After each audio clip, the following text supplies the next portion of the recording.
Kigali Power Link.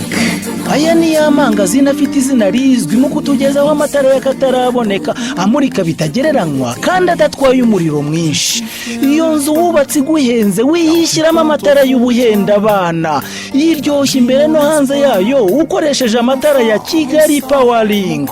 Uhitemo ayo muri salo, ayo mu byumba, mu busitani, kuri pisine, mu biro, mu birori, mu mastudio, ku mihanda n'ahandi. Kigali Power Link tubafitiye kandi n'amatara akoreshwa n'imirasire y'izuba, interrupteur z'amoko yose kandi zijyanye n'igihe. Hagera ugura imirinda nkuba n'ibindi bikoresho birinda impanuka zikomoka ku mashanyarazi, haba mu nganda, mu mahoteli, mu nsengero ndetse no mu nzu zo guturamo. Muramenye ntimuraruza insinga z'amashanyarazi mubonye zose, ahubwo nimugane Kigali Power Link ibaha izujuje ubuziranenge. Abafite amahoteli, ibigo by'amashuri, amavuriro, insengero n'imiturirwa, nimutwegere tubagira inama, tubereke amatara ajyanye n'inyubako zanyu.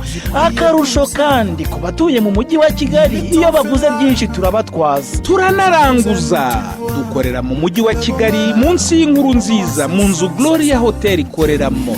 Injira handitse Kigali Power Link kugira ngo turusheho kubegera, kandi twanabafungurisha Miremera urenze gato station ya polisi werekeza Kimironko, ni iburyo bw'umuhanda muri etage Ingenzi House. Mwanaduhamagara kuri 0788483272 cyangwa 0788640045.